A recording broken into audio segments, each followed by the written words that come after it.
up, and welcome to 5280 Film Room, Colorado sports podcast by fans for fans. I'm Alyssa. I'm Gideon. I'm Miles. And I'm Jordan. Today we are going to talk some Rockies, a little smidgen of Broncos, and Denver Nuggets. Starting out with the Rockies.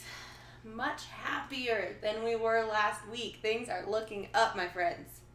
Yes, the Rockies. So we are broadcasting on Friday night, and the Rockies just finished their game, and they won 11-3. Heck yeah. Jon Gray pitched 7 solid innings. He had 12 strikeouts, 1 earned run. That is much improved from his last outing where he pitched 5 innings, gave up 5 runs, and he hasn't had a quality start since May 8th. So hopefully he can keep this run going. He has the talent to do it, and he looked great tonight. 12 strikeouts in 7 innings, that is pretty amazing. So let's hope he can keep it going. This is exactly what we need from the Rockies right now. Winning at home is huge. They were, 6-7 games behind 500 at home when they were a few games over 500 away. So having our pitching crew pitch better at home is very significant for us, and we've seen it since we've won 3 out of the 4 games against the Mets, and now we're staying at home. We just demolished the Marlins because of Jon Gray's good pitching. Everyone knows that we got great hitters, and almost half of our lineup can put it over the wall. So being able to pitch well at home, our bats staying hot, we've shown what we're capable of by beating the Marlins tonight 11-3, and now we might get a nice homestand with a winning streak. And sometimes I think you have to be painted into a corner. Before they won those 3 games against the Mets, they had an 8-game losing streak at home. If they had lost one more game at home, it would have been record breaking to lose 9 in a row at home. And so I think something had to just click, that realization of, is this something we're really going to be known for, is going on this losing streak. And yeah, it seems like it's the middle of the season. They realize, at least within our division, this is crunch time. In the grand scheme of things, is there 60 games left, 75 games left? Oh, there's probably 100. 85 games left, I think. Yeah, something like that. We're not even halfway through. So I think a lot of baseball players, especially the starters, are it's a long season. We can kind of sit back and take it day by day. But it's good to see that the locker room kind of rallied together after that losing streak to be like, hey guys, we do have to put wins on the board to put ourselves in a position where we're not worried about the wild card. Let's try to take down our division for the first time and make the playoffs without worrying about playing a playoff game before the playoffs. Yeah, and they're on a 4-game winning streak right now, and they've been playing awful at home, but they're starting to pick it up, and if you're going to be a playoff team, you have to win at home. That's just a fact, and it feels like they're finally figuring out Coors Field, which they should have figured it out before, but in a 4-game winning streak, they look pretty good. Well, and as much as we pay our pitching or our bullpen, you'd think that they'd be able to deliver on a more consistent basis. You would hope so. Jake McGee, Brian Shaw, and Wade Davis, that's a combined $100 million right there. Whew. And Wade Davis on Father's Day, when they lost 13-12, which was very heartbreaking, Wade Davis had 4 walks and 2 hits and gave up 4 runs in that inning when we had a 3-run lead, which was awful. And to lose it 13-12, if you score 12 runs in a game, you should win that game. So that is embarrassing and awful. We almost dropped a couple against the Rangers as well. We lost 1, but there were a couple tight spots that we had in 6th and 7th innings against them, and luckily our high amount of runs saved us in the end. I know one game we were up 9-2, and then the final score was 10-8. Yeah. So if our bullpen can't keep it together, we definitely have to keep relying on our bats, but our bats aren't going to stay this hot all season. Right. No. And I mean, the first 2 months of the season, the offense was awful. So we know that they could go on a slide again, but I mean, they look good right now. Hopefully they can keep it going. In the Rangers series, I mean, they won 2 out of 3 against a bad team. I mean, I was hoping they could have swept them, but I mean, really the goal in baseball, since it's a marathon, it's not a sprint, is you got to win series. It's not about sweeping teams, it's about winning the series. Whether it's a 3-game series or a 4-game series, you got to just win the series. And if you just keep doing that, then you'll end up with a good record at the end of the season. That's going to bring us above 500. Oh, yeah, exactly. And the division isn't very good this year, so we're still within reach. I mean, we're in 4th place still, but I think we're only 5 games out of first place. So, I mean, it's still super tight. And if they can keep the streak going, then, I mean, we could be first place in, a week or 2. Those Diamondbacks are like our kryptonite, though. Goldschmidt, every time he plays against the Rockies, it's like he's got a home run or 2. Yeah, he's the Rocky killer, especially in Coors Field. I wish he was on the Rockies. That'd be nice. At least we're getting hot at the right time because we've got the divisional series coming up with the Giants followed by the Dodgers right after the Marlins. Both road series. Yeah. We all know that we've been playing pretty well this year on the road. If we can keep this hot streak going from home and carry it over, take some games on the division, who knows what can happen. Those division series, though, have been awful for the Rockies. Our last 2 divisional series, we got swept. But the Giants Park is a lot of fun to hit at. Everyone wants to put it in the water. It's right on the bay. Or the glove. Or the glove. You know. Put some love in the glove. But shooter's choice. As a hitter, like, San Francisco's a great place to play. It's like Coors Field, like, not in the sense that the ball flies farther like it does at the Mile High. But yeah, it's a little bit smaller field, so it's in San Francisco, like, I want to put somebody who's watching the game in a boat. Like, here's a ball, Right? Right? So, I mean, if we could win the series against the Giants and win the series against the Dodgers, I mean, we're looking good. But, I mean, both those teams, they're playing a lot better than they have been in the first couple months of the season. So this is a true test for the Rockies. I mean, they need to put a staple in the division and really take that authority and say, all right, I'm here and I want to win this division. They just haven't done that yet this year. So this is the chance for them to do that. Do you think Ottavino's being healthy going to give us a good chance to being able to take down the division? Oh, yeah. So in his past 13 outings, he's pitched 13 and 2/3 innings. And he has allowed no runs. No runs in 13 innings. Wow. I mean, he is our best pitcher by far. So just having him back will be a huge impact. And I feel like it probably just makes the team as a whole a bit more confident, knowing that he's a weapon and he's back, and it's got to just give a certain sense of comfortability knowing that you have a big X factor that's back in the mix and able to create big moments and big opportunities to win. And he can pitch a couple of times, like 2 to 3 times per week, which allows you to lean on him a little bit more.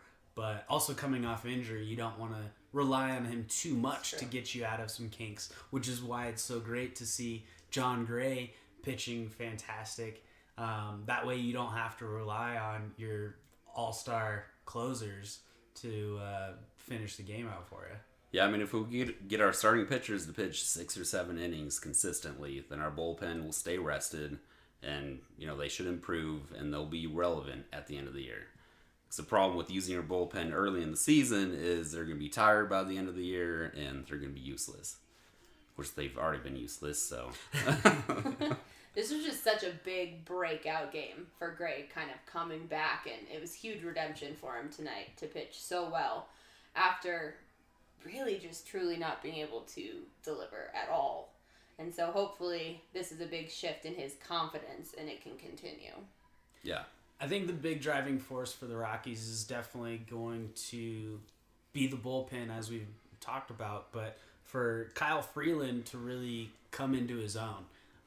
It seems like he's consistently giving up, 4 to 6 runs per game that he's pitching, even though he's hitting, 5 to 6 innings. But for him to be a little bit more aggressive with his pitches and take a little more chances, I think he'll find himself getting more strikeouts and getting more ground outs and putting himself in better positions to get the win. Yeah, Kyle Freeland, he's been by far our best starting pitcher. I mean, he has a 3.55 ERA, which is amazing for a Rockies pitcher. I mean, anything under 4 for a pitcher that pitches at Coors Field is amazing. So, I mean, he's been our true ace. I mean, he doesn't have the flashy stuff like Jon Gray, but, I mean, he's putting up the numbers and he's winning games. So, I mean, if the rest of the starters can do what he's doing, then that would be freaking amazing. But, yeah, he's been a staple for the pitching staff. So getting away from pitching a little bit, let's talk about Trevor Story. Do you think he is the best shortstop in the league? He's definitely the best shortstop in our division. Well, he is 5th in the All-Star voting, which in my opinion is ridiculous, or bullshit, I should say. I don't want to bore you with stats, but I'm going to do that just for a second. So and this is for shortstops. He's 3rd in hits, 1st in doubles, 2nd in triples, 1st in home runs, 1st in RBIs, 5th in average, 1st in slugging percentage, 1st in on OPS, and 6th in fielding percentage. I mean, if you just look at the stats, he's the best shortstop in the National League. So the fact that he's 5th in voting is ridiculous. Yeah, and it's that time of year, Colorado. Go out, vote in your local elections, make your voice heard, and then get online and vote for Trevor Story to be in the All-Star game. Yeah. I mean, players that play at Coors Field, if you're an offensive player, they always get punished for that, which I think is ridiculous because you play half the games on the road, and he's still putting up those numbers. All right. Let's move on to the Broncos. The Broncos. It's a quiet time of year, my friends, but we are 36 days away from the first official day of training camp. And it looks like there's just going to be tons of great open practices for fans to go to. You can go on the Broncos website or Facebook to get the full schedule, but lots of open practices. You can get into the parking lots at 7, gates open at 8, and then practices will be from 9:30 a.m. to noon each day. And we also will have those 2 practices, August 14th and 15th, against the Chicago Bears, or with the Bears, those joint practices, which I think are always interesting. I love the joint practices. Like they're kind of like scrimmages when you're in Little League. Like, hey, so and so practices across the field. We're gonna talk to their coaches and see if we can play a scrimmage against each other. Like, give them some game time or game situation experiences. Right. So having these joint practices within these teams during the summer is very beneficial for the players because being teammates, you don't want to hurt or be too rude to your other teammates, even though you might be on defense and the other person might be on offense.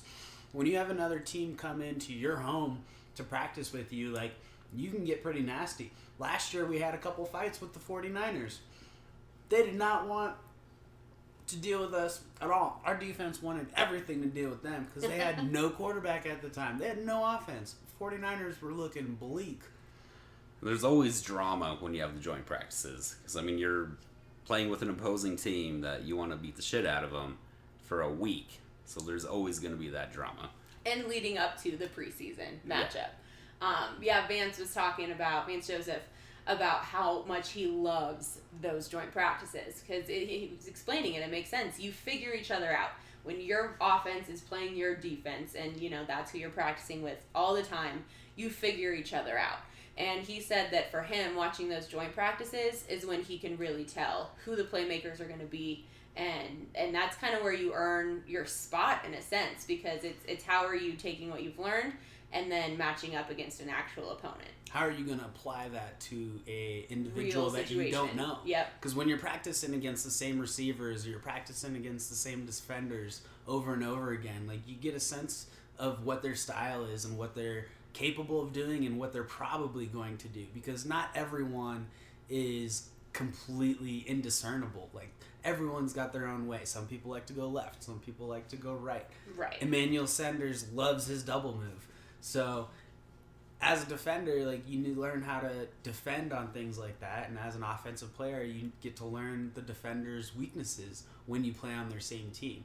So having these new teams come in and practice with them for an entire week, it's very exciting, not just for the drama, but to see who's going to be able to overtake some spots and retain their spots. Well, and every single player has patterns and habits. It's just the reality of it. So I feel like when you're in those joint practices, it's seeing how you can improvise. It's seeing how on the spot, under actual pressure, how are you going to adjust? How are you going to go about handling a certain moment differently than you would against your own teammates? Because it kind of forces you to break those patterns and show that you can be a playmaker. And what can you do? What can you do outside of the box? What can you show off that makes you unique and an asset? Yeah, and possibly playing against better players. Because, I mean, Broncos' offense was awful last year. Hopefully it's better this year. You're not saying the Bears' offense is better than our offense, are you? I mean, if This we're year, basing it last off year. of last year, then yeah. It'll be Toss-up. interesting having Benny Fowler back at Dove Valley. At Oh, the yeah. Bears. There's He's definitely a going to bear. be some drama There's right there. going to be some drama right there for sure. Speaking of drama, we didn't really talk much yet about Marquette King, our new kicker, who seems to always bring a little drama. He's Giddy entertaining. up. Well, the Broncos had to get rid of one character in Aqib Talib, so it only made sense to bring in another character. It's like on your favorite sitcom, and there's like that kind of key character that they Comedic kill off relief. or goes off to college, and they gotta bring in a new character, different guy, different persona, Totally different guy. but the same type of energy, the same As a over punter, the top. That's what I love. Oh, punter! Sorry, I didn't really say it wasn't a earlier. fan of his when he was with the Raiders. All of his on-field, I don't want to call them antics, celebrations. Shenanigans. I get it though. You know, you're a punter. You're Just don't out get there, penalties. You're out If there you're a to do your punter, just don't job, get penalties. And if you do your job well, then yeah, you absolutely should celebrate. It just sucks when it's your favorite team getting pinned within their 5-yard line. Right. And that's miserable. And then you see some dude giddy up in at the 50-yard line. Like, come on, man. Like, don't do us dirty like that. So it feels good to actually have him on our team now. We don't have to worry about our punters making it over 40-yard punts. Like, we Right. know this dude can boom it 50 to 60 yards consistently. And not just that, even in the short field, he has great placement. And adding that character to the team, it actually fits perfectly with us. Because Von Miller's a little bit of a character. Emmanuel Sanders and DT, they both have an aloof quality of themselves. So having Marquette King, I think he's going to fit really well within our team chemistry, and it's going to be very exciting to see what he brings to the table. But in addition to that, the only reason why we're talking about him is because he had a pretty funny tweet today, dancing in front of the Oakland Raiders training facility. I guess since it's summer break, he's out in California training, and thought it would be a good idea to do a morning run past the facility in Oakland. But It just makes me excited to watch him when we play the Raiders. we There- play there's him a twice, so But- it's Every year. I just love it. He's embracing the Broncos spirit. We hate the Yeah, I Raiders. had the it. rivalry. Broncos It's just so shorts good to on. see the rivalry Yeah. thrive It's coming. because It's really coming like back full when the force. Broncos were bad and the Raiders was bad, it was like, all right, we're both bad teams. We both still hate each other. Like, this sucks. But then the Raiders got Derek Carr, and they were like, oh, like, these dudes might be pretty good. Now they Yeah. got Marshawn Lynch, pretty solid running back still. But now having the Broncos offense kind of take shape, we got Case Keenum, we've got a great wide receiver core, no fly zone, might possibly still be intact. Screw you, Aqib Talib. I don't know. Almost to leave. I won't miss his Speaking of contract. No fly zone. Or the eye pokes. Yeah. Is TJ It's fun to Ward watch. still unsigned? I know he was Oh. let go Is that by the Bucks? by the Bucks. Yeah. I don't Is know. he still floating out there in La La Land? Free He agency. might be. Yeah. Yeah. I don't know if they I mean, would he ever was- consider bringing him I mean, back. Des Bryant I mean- still doesn't have a job, so it's very possible that TJ Ward Yes, is that would definitely not jobless. be shocking. But I feel like the safety market is a little bit more competitive than the wide receiver market. Like having a For sure. veteran safety is invaluable on your team. Like that's why we brought John Lynch from Tampa way back in the day. Like he definitely had some solid years left, and he showed us that he had some solid years left. But he was still on the back end of his career when he came to Denver. But having that kind of safety net and threat in the defensive backfield is literally invaluable. And then when they have the mentality and smarts to teach other defenders, that just increases the likelihood that you'll retain your defensive fortitude over the years. Yeah, but if he came back, I think there would be too much drama about who would be the starter. Because if he came back, he wouldn't be the starter. So we have Darian Stewart and Justin Simmons. But if he came back to the Broncos, I think he would want to be a starter. Maybe he could come back as like, I know they asked DeMarcus Ware, like, hey, can you still play? When he came to coach, like he looked that good. It was like, dude, like, So, I mean, we got a you can jersey come for back, you like, if you want please one. play for us. But it's very likely if TJ Ward is a free agent that I just think it'd be interesting. I don't know. We have Sua Come Cravens back. though Yeah. Yeah. from the Redskins. yeah. Well, Yeah. Simmons, Stewart, and Cravens. I mean, we're pretty deep at the safety position. I The think amount we of money should. for We're Ward talking about as a backup. hometown discount. Oh, Like, yes. Most certainly. you come He was here- pretty upset when we got rid of him, though. I don't know if he'd give a hometown discount. Yeah, that's For a special true. teams position. Exactly. 'Cause he'd be a backup. I Yeah. think he'd be an overpaid backup. I mean, No, it'd be he's not interesting to see, but I don't think that would happen. Another new face we're going to have with us this year is Bradley Chubb, who officially signed his contract this week. Get paid. A lot of money. It was all guaranteed money. Good for him. We're starting to enter that era where these players understand the health risks of football, but they also understand the money that they bring to the table for the owners and the league. So, with all these quarterbacks getting guaranteed money, it only makes sense for these prolific defenders to start looking for that guaranteed money because sure, the quarterbacks are taking hits and they're also scoring the points, but those defenders are giving the hits and smashing their heads against linemen every single play. So to have him get $18 million up front on signing, that's fantastic for Bradley Chubb. That allows him to live comfortably and give himself the environment to thrive and stay healthy and be very productive for years to come.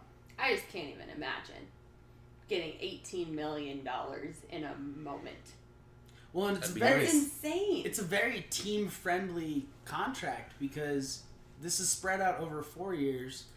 It's $27 million, but they front loaded it with 18, and now they're only on the books for what was that an average 27 of or like $7 million a year. $7 million a Yeah. year. Yeah. And that's great because 4 years from now, when it's time to extend him, depending on his output, we'll be in a great position to either pay this man some significant amount more or say, hey, we can keep you at what you're making and still have a solid defender on our hands. Well, and that's when he'll be eligible for the 5th year option. Right. It's like we wouldn't even be paying, a lot of money for that. But let's say we win back-to-back Super Bowls with, the Von Chubb tandem. This dude's got to get paid, Yeah. Like, going in that 5th year option, like, they'll definitely pick it up, but it's going to be on an extension, and they will definitely be on the hook for 18 to 20 million a year. Oh, yeah, at least. I think if you were a different type of player, it might make me nervous that getting that much up front would either make him feel too comfortable or too anxious and freaked out about underperforming. But DeMarcus Ware was saying in an interview that, like, he is almost like the perfect kind of rookie.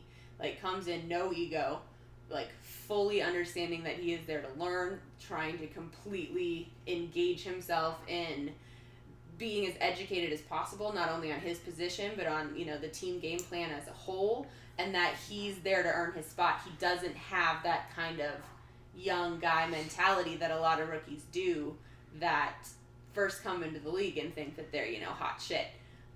DeMarcus was saying, he's absolutely the perfect type of rookie player you'd want to be having on your team and working with. Absolutely. Well, it helps that he has Von Miller on his defense to where, like, he can just take a step back and learn from Von. Like, he doesn't have to step in and be the guy right away. Yeah. It takes a lot of pressure off of him. But, Alyssa, you're absolutely right. Bradley Chubb is a workhorse. Mm-hmm. A lot of dudes, they want to just make the league. They want their contract. They want to get paid and take care of their moms. Yeah. Buy a house. Get the status. Have nice clothes. Drive a nice car. To me, I've gotten the sense that Bradley Chubb is not here for the spotlight. He wants to be in the NFL to show that he can be an all-time great.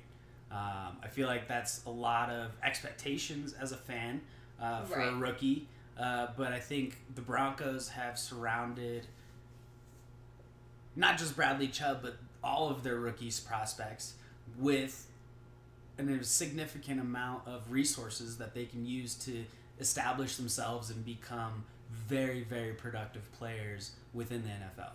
And that's a big part of why this was such a successful draft for us. It was a smart draft. Every single person that they drafted, especially early on, I feel like they put in a position to be successful. Like you said, they're surrounded by great veteran players who are going to be able to create an environment and the competition, not only, obviously for the rookies, but it's great to have that competition for the veterans as well with these new guys. But we're so often unhappy with the Broncos draft, and this year was just strong. Well, they drafted quite a few captains from their college teams, which, that just shows their work ethic and, just the amount of respect that they have from their teammates. Like, I don't feel like the Broncos draft was based on talent.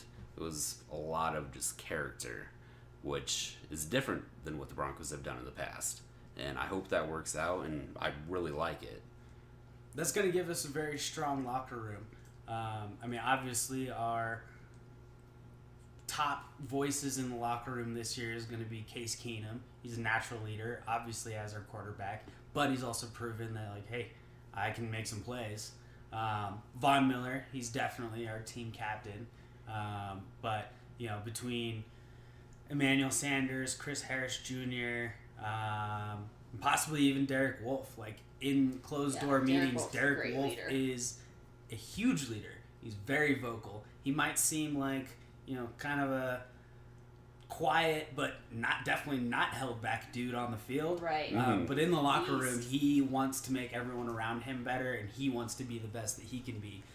So by drafting these leaders from their colleges, that instills a much stronger locker room because it keeps other people in check. The people that aren't natural leaders actually do look for people to lead them, to show them what to do. Otherwise, they're going to do whatever they want to do. They might be the class clown, and then they end up getting arrested for some stupid stuff out in the real world. So by drafting these true leaders from these colleges, they're going to keep other players in check, and our chemistry within the locker room is going to stay rock solid, and that's going to play a huge role in our persistence and consistency, because as soon as we hit a hard point within this next season, it's going to happen. It's the NFL. You're playing against other elite athletes at every single position, and you're not going to be the best every single week. Sometimes you're going to hit a team and they're going to be better than you,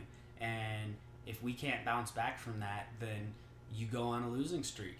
And the Broncos have a winning mentality. We have the majority of our Super Bowl 50 core team still intact.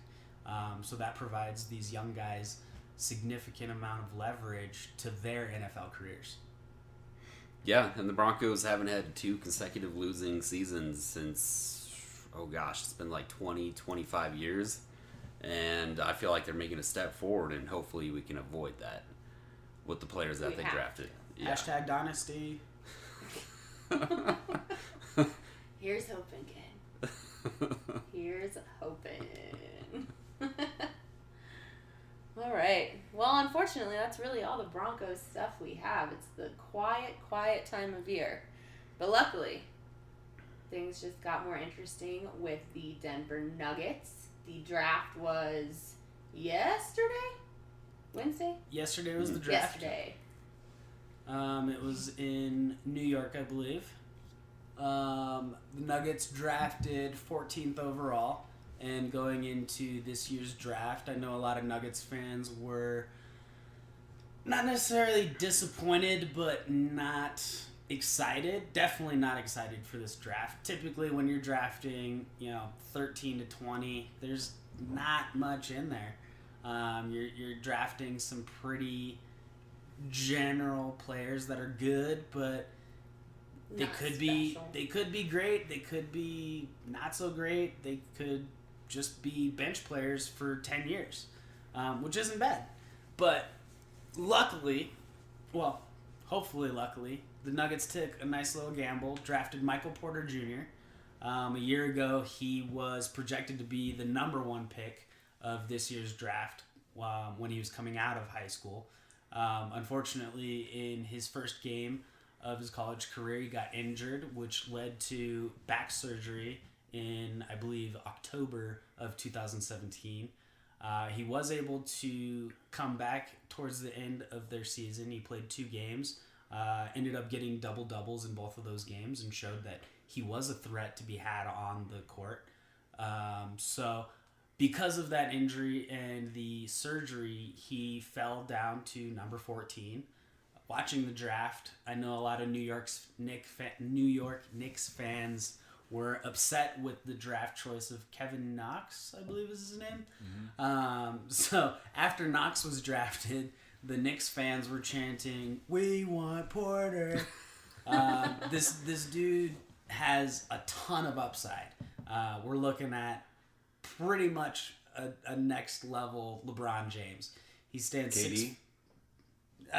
LeBron James, KD, definitely within the I think he's more draft. natural shot than LeBron did coming out. Yeah. I mean, KD coming out of Texas was the lethal shooter. He was a sniper. And so, yeah, I think you're definitely right. More on the KD side, especially at 6'11". LeBron's like 6'8", 6'9". Are you concerned about the back injury, though? That could be a reoccurring thing. I don't know. I'm not sure. That's what's scary If I about remember it. correctly, the last 2 playoff games, I mean, yeah, sure, he did have double-doubles, but he didn't shoot the ball well like he was prior to the injury. I mean, we'll definitely see if he does play mini or summer camp this year. I mean, there's reports it's very, very questionable. Yeah, that he'll play. I've even seen reports that they might even quote unquote medical redshirt him this year. I think that really goes to we'll see. The Nuggets' capabilities and resources this year. They don't necessarily need him to play in this 2018 season. Well, especially after Chandler's opt-in. Chandler opted in. We've got so he's on the books for, what is it, 12, the bodies. 12 million? 12 points. Almost 13, I think. 12.8. Yeah. So, yeah, Wilson Chandler opted in because no other team is going to pay him that kind of money. Nope. Hopefully he can stay healthy. He had a lot of hip surgeries in his career, but the last few years he's been a lot more reliable, but still unable to complete a full 82 games. But I'd say more reliable than Fareed. Fareed's shot is unreliable, which makes him nothing but a cheerleader. So he's got to get off the books. Every now and then. How much is he making? He's on the books for 13 $17 million. Yeah, 13, he said that 13, he averaged 7. 14 minutes a game last year, and making that much Less money. than 6 Not points. Yeah. This dude plays Fortnite and should probably hold some pom-poms while he's at the end of the bench. Man, maybe him and Paxton Lynch should start a little club. Right. But the Nuggets definitely have the option to giving Michael Porter Jr. the entire season to getting healthy. He's been drafted. He is a Nugget. He has access to all of our trainers, all of our recovery options, whether that's cryogenic, freeze, chambers, which allows your muscles to heal themselves a little bit quicker than a typical ice bath.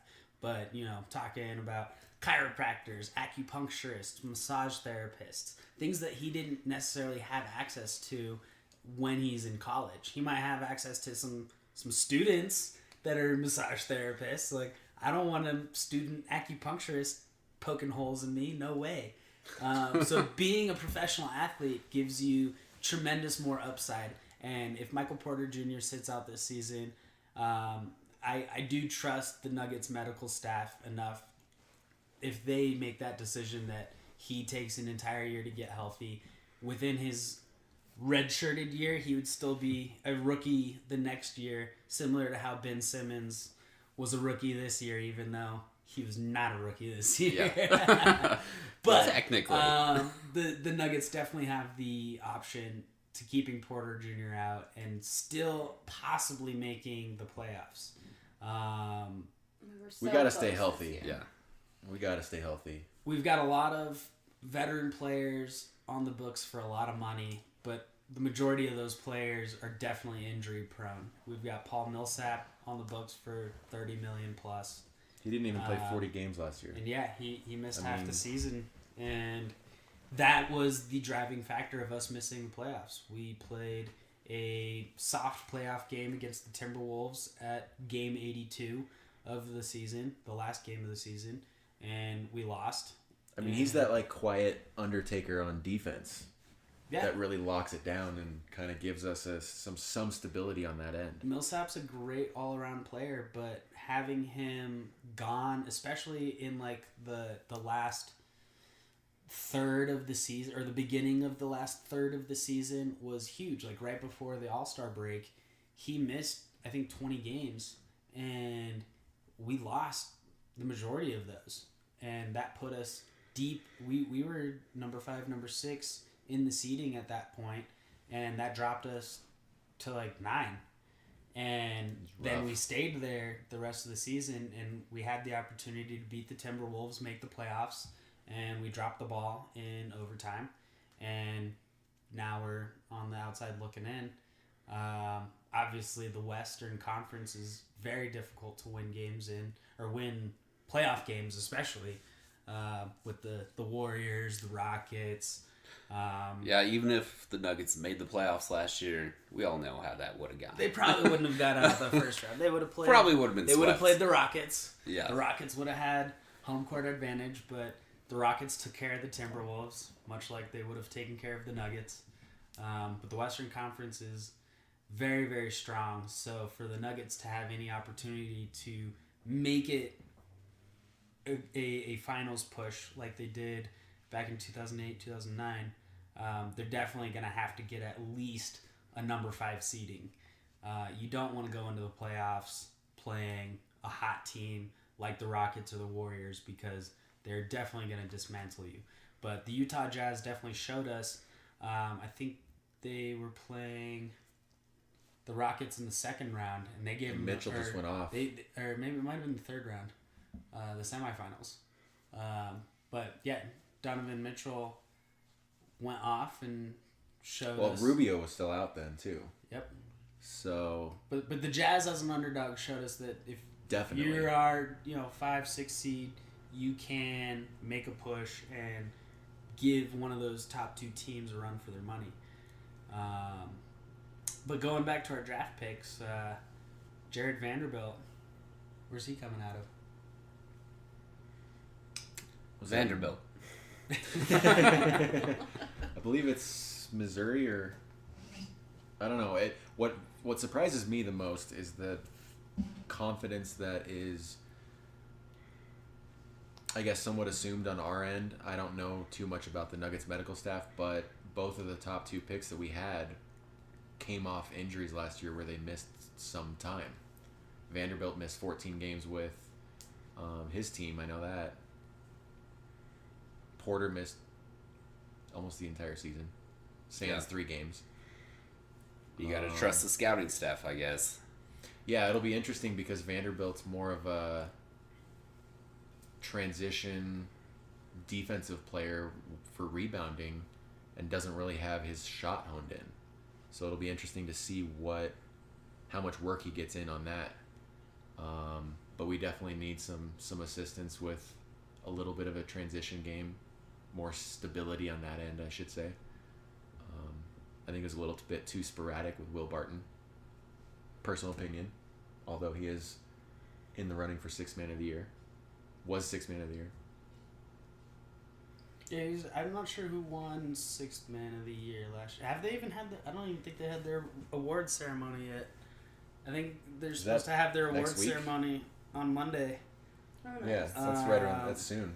Doesn't Ginobili win it every year? The new Ginobili's not that good anymore. It should be the Ginobili Award. Old man Ginobili. Yeah. They changed up the award ceremony for the NBA. It used to be that, MVP of the year, Rookie of the Year, Sixth Man of the Year, Coach of the Year was all chosen during the playoffs. And then it was cool to see these players and coaches against each other, the players play against each other after they've won the awards, showing like, hey, this is why I'm Rookie of the Year, or this is why I am the league MVP. But now that the NBA changed it and made the awards ceremony after the finals, it's kind of a moot point. It was like I get, maybe Kevin Durant will be the league MVP because he did lead his team to the finals. But I think it's going to get a little old because whoever becomes the finals MVP might be a shoo-in for the league MVP.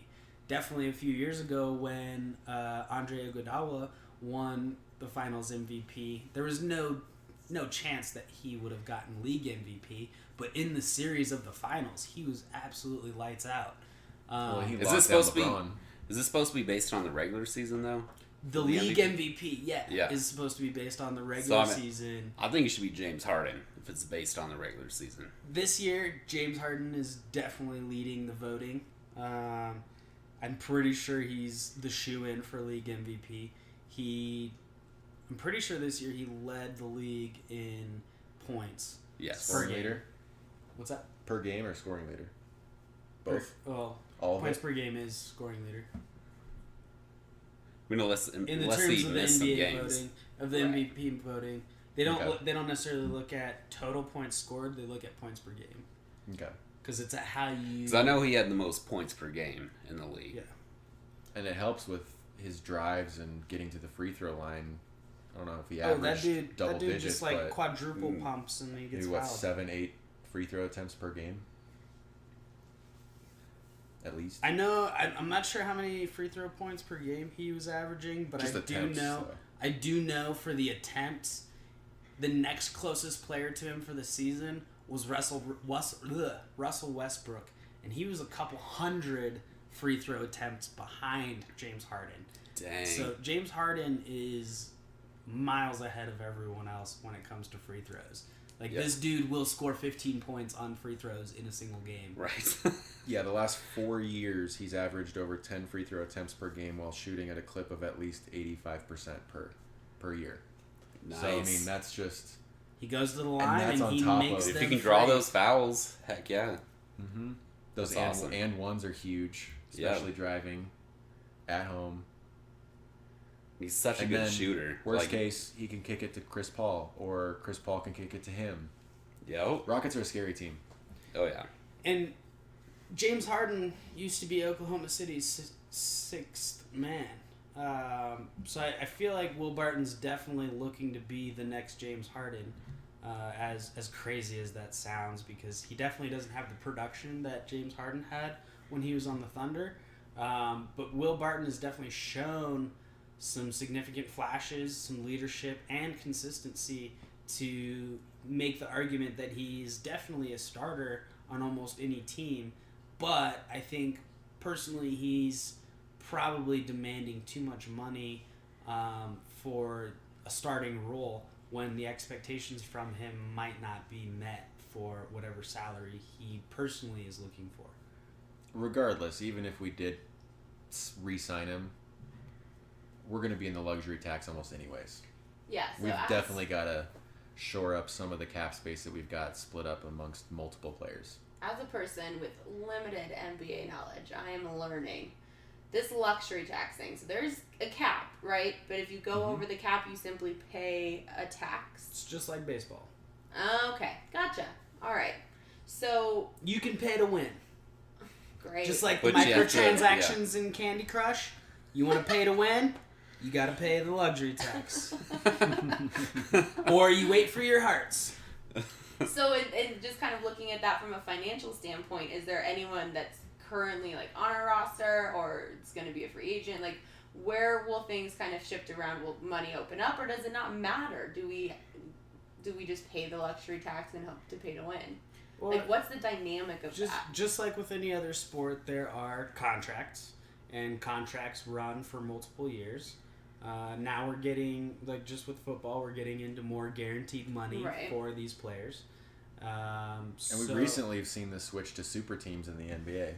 Everyone wants Like, a big three. huge teams. Ever It's been since part of LeBron why I going to struggle Miami, connect with the started NBA. all- It's the yep. same thing. Yeah, in the the super end. teams I think are it's what been- hurts the NBA. Right. It's the same story As a huge every year. sports fan, it's what's held me back. Like, I'm choosing now to research and get into it and learn about it. But when you kind of know what the outcome's going to be, it's like, why watch the same movie over So, and so over the and over NBA again? definitely went through some very short-lived trends over the last decade. You had from probably about 2009 to 2012 was your big three. Maybe we'll stretch it to 2014. You wanted, as an NBA GM, you wanted a big three. Just like Miami had D. Wade, Chris Bosh, LeBron James. It might have even started in Boston before LeBron. Yes, KG, yes. Paul, Well, and- that was the outlier. Yes. KG, Paul Pierce, Rajon Rondo, they were the true first big three that was very dominant, and that brought back the Lakers-Celtics rivalry Yep. during that time. But because they were so successful, it became a trend. And from that 2009 to 2014, everyone was going out for their big three. That's why we have the Warriors now. The Rockets even still tried to build around a big three, but they failed to do so. And now they've just got Chris Paul and James Harden. Hopefully they can retain Clint Capella because he's a driving force in their paint. I think he's a restricted free agent this year. Yes, he is. But at 2014, when Steph Curry is starting to come into his own and be as good as he was, and Isaiah Thomas, he really started the small point guard trend as well before 2014. You got Kyrie Irving, you've got, way back when Brandon Jennings used to be a huge prospect. So I feel like from 2014 to 2016 was definitely a point guard era. And now we're starting to get to that big man era again that we had in the 80s and 90s. So I think the NBA is definitely coming back for a Don't resurgence. forget about CP3. Last few years. 5-10 years. CP3's been 5 years. very, very good. And now we are seeing countless 7-footers that can dribble, they can pass, they can shoot the three. Shoot from three. When you have a 7-foot man being able to drill threes at 30% or higher, dangerous. that's scary. Was Dirk the first one that could do that? Like, he's the first He was one I one could of the remember. first Okay. more Consistent, consistent Yeah. 7-footers that could hit a three. Even still, like Dirk is known for his turnaround Yeah. fade. His And, post move. Mid-range. Yeah, even to this day, it's almost unstoppable because he's so consistent with it. But now you have Karl Anthony Towns, Ben Simmons, Embiid. Joel Embiid. He can't hit the three, but he can dribble. still stretch it. He spin moves and stuff. He He's can got stretch some flashy moves. Yeah. And speaking specifically with the Nuggets and their salary cap, we got Nikola Jokic. He's due for an extension. It's pretty much guaranteed at this point. He deserves but way this, more than the 1.6 This man team offer. is gonna get so much more money, Yes. and that's why Kroenke was talking about he's not worried about the luxury tax because in the NBA you do have to pay to win. I think the Warriors last year paid almost $30 million in luxury tax, but Worth it. Made up that with one home game with $35 million, or their home game stand in I think the Western Conference or the Finals. it might have been the entire series is what Probably they the series, profited yeah. was definitely paid for their luxury tax. I mean, but so it seems like there's really no downside then. When you can price your tickets to a point where you still sell out, and then in one game you're making $8 million. Right. When you got That's KD, crazy. Steph Curry, Draymond Green, and Klay Thompson all on one team. But you're going to be in the seats. Yeah, exactly. Exactly. So I feel like Kroenke's definitely taking a page out of everyone else's book that wants to be successful. Our most successful year was with Carmelo Anthony. George Karl was our coach. We made it to the Western Conference Finals. We had Chauncey Billups, Kenyon Martin, J.R. Smith before he wasn't an asshole and dribbled out clocks. And then there was Trevor Ariza. Is anybody surprised JR did that, though? I mean, it seems like such a JR thing to do. Yeah, I mean, he might have smoked a blunt at halftime or something. Yeah. Who knows? He definitely. Full Josh Gordon. He definitely should have been. He's always making headlines one way or another. He should have been on the same page. But with Jokic probably going to be getting paid $30 million or more this next year on his extension, Nuggets will be in the luxury tax, and with Fareed and Darrell Arthur, Fareed's over 13 million. I think 13.7 cap hit, but our front court is going to be huge on the cap space with Plumlee, Fareed, Jokic, Millsap. Well, we know so Plumlee can definitely produce on the court. We've seen that he can play defense. He's not a huge offensive threat, but if you give him the ball, he's a good triple threat. Yeah. He can shoot, he can pass, and he can dribble for the big man that he is. Going through some abdominal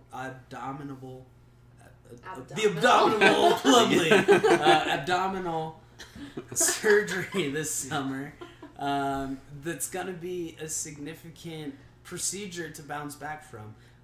Your core muscles are used every single day, whether you're sitting, standing, jumping, running, walking, whatever. Being a big man makes it that much harder to recover to 100%. But we also know Paul Millsap, even though with the injuries, he can still produce when he's on the floor. The biggest issue that I have is with Kenneth Faried and Darrell Arthur. Combined, they're over $20 million on our cap hit when they really don't do much. They're each averaging around 15 minutes a game over last season. But like I said earlier, Fareed's just a glorified cheerleader at this point. Yeah, flashy dunks, couple good blocks, but for his size, the man needs to learn how to shoot the ball. You can't just make a living off of slam dunks. Like, go to the Sprite dunk team if you want to do that. And Darrell Arthur, at $7 million plus on his expected cap hit for this year, I think he still does have some upside, but we definitely have more trade options with him than anything else. More so than Fareed. More so than Fareed, because his he has more contract's production, more friendly. Yeah. He does give out a little more production. He's a good basketball player, but as it sits, Kenneth Fareed is a ticking time bomb. Unless he's holding back on the Nuggets and all of a sudden he's just gonna be like, oh, okay, I'm on a contract year. Let's play hard again. That just kind of shows what kind of character he might be. If he's just in the league for the money, or is he in the league to get better and to try to make a name for himself? Get some ships. But as it sits right now, I think if Michael Porter Jr. is able to play this season, we definitely make the playoffs. As strong as the Western Conference is, I don't think we'll get higher than 7th seed, but I do see the Nuggets making the playoffs. With Michael Porter Jr. out, I could definitely see us missing the playoffs, but it'll definitely rely on the consistency of Paul Millsap and Wilson Chandler. I think it'll be interesting to see what happens in the free agency. Let's get LeBron James. There's so much talk about LeBron, Kawhi, different big name players that could switch teams. Is Denver appealing? I mean, I know Denver as a city is appealing enough, but are the Nuggets remotely appealing enough to land a player of that caliber? No. At this point, I don't think so. Even with LeBron James, we couldn't beat the Rockets or the Warriors, so there's no way he would come here. When you talk about Denver as a free agent in basketball terms, you're not really on the map. Carmelo Anthony was pretty disappointed when he got drafted by us back in 2003. And then he slowly grew to love the city of Denver. Right. Mile High City is a fantastic place to live. It's a fantastic place to play. You've got the natural home court advantage of the high altitude. So all of your opponents aren't used to it. They're going to get gassed over a 48-minute game. We see it in football all the time. That fourth quarter is tough. So, as a basketball player, once you get adjusted to the altitude, it's kind of fun to see your opponent kind of struggle, degrade themselves. They're struggling, and they start to doubt themselves, and you're like, all right, like, we can beat these guys. But as the city itself, like, we don't have the marketability or the influence on the rest of the nation as other cities do, like Los Angeles, New York, Chicago, Miami.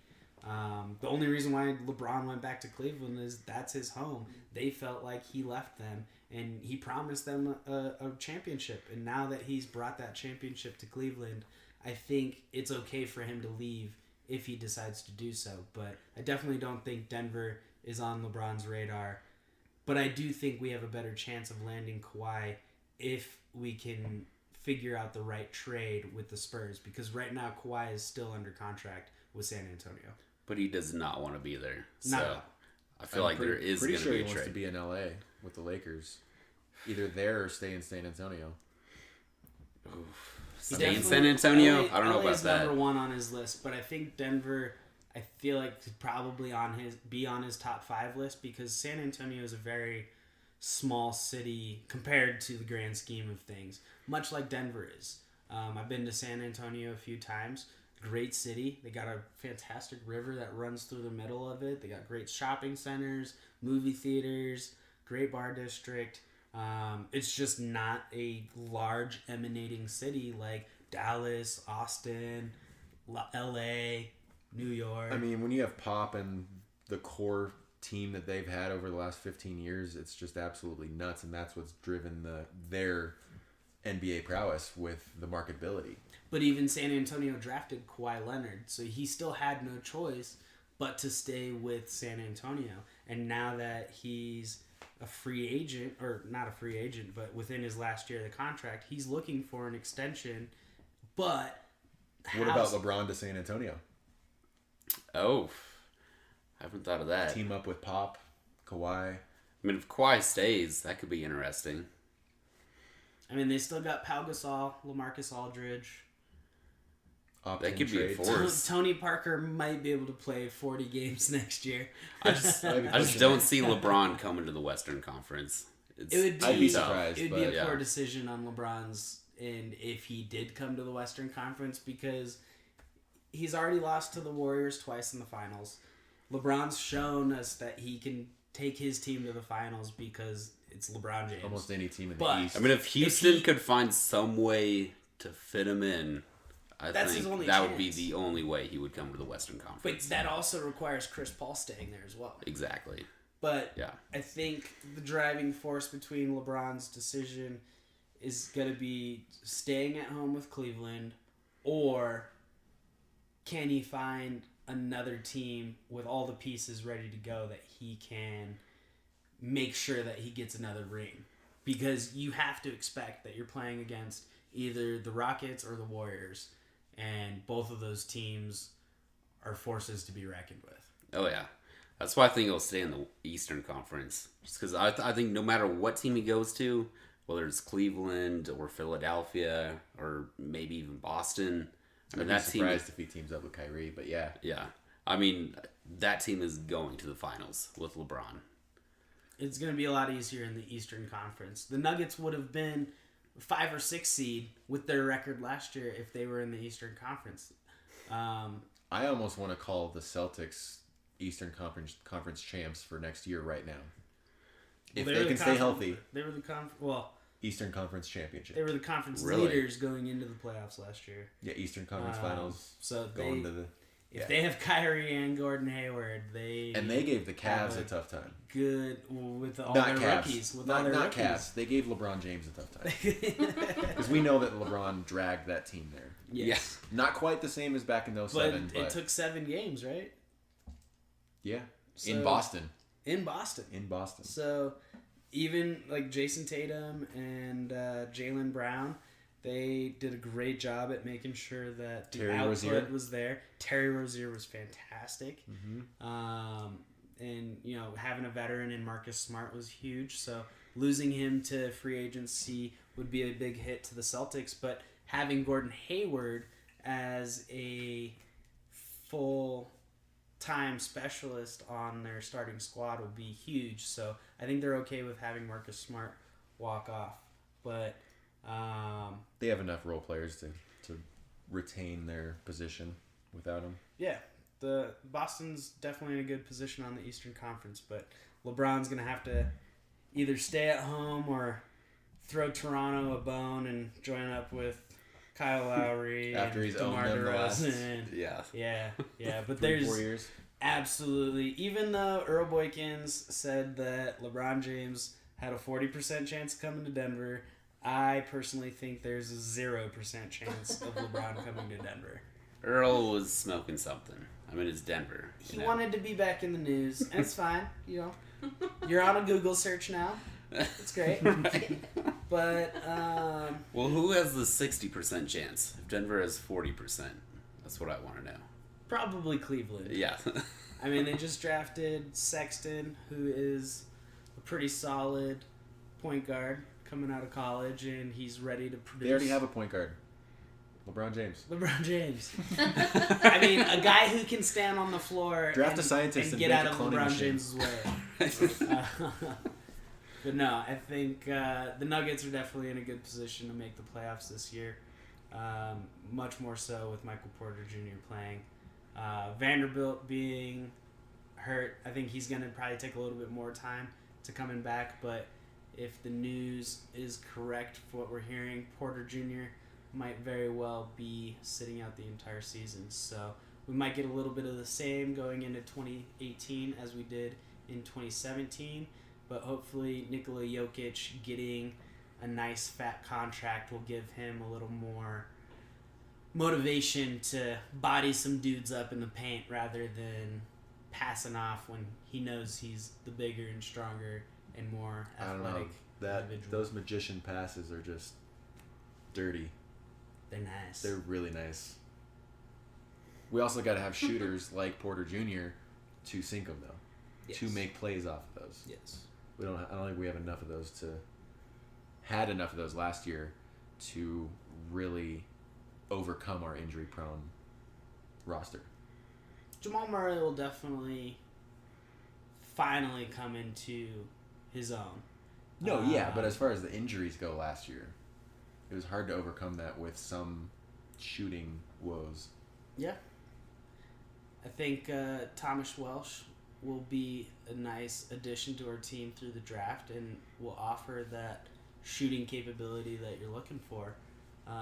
Stretch the floor a little bit. He's a 7-footer. He can run, and he's not afraid of pulling up that three and actually putting it in the hole. So it'll be interesting if he continues that, though, because he only started shooting threes from, I believe, his senior year.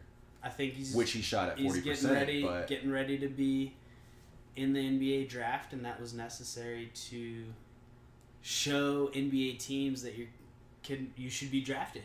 And in his senior year, that's his last year in college, you got to show people what you got.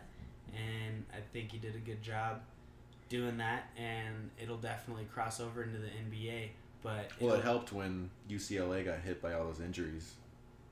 Yeah. And they had to kind of basically ride him, and he was the one player the coach could count on during a game. He's the senior. He's the true leader of the team, and the only person that the coach has known for so long. It's like, all right, like, you're in charge. Take the ball, and you make the decisions. And that'll be good to have in our locker room. But giving Jokic a nice breather hopefully will make him more aggressive, knowing that you've got pretty much a similar individual coming off the bench and can fill that spot almost as consistently and successfully as Jokic has done in the last couple years. Time will tell, my friends. Thank you guys so much for listening in to 5280 Film Room. If you have any questions, comments, or concerns, you can email us at 5280filmroom@gmail.com. And we will be back with you next week. Bye, guys. Peace.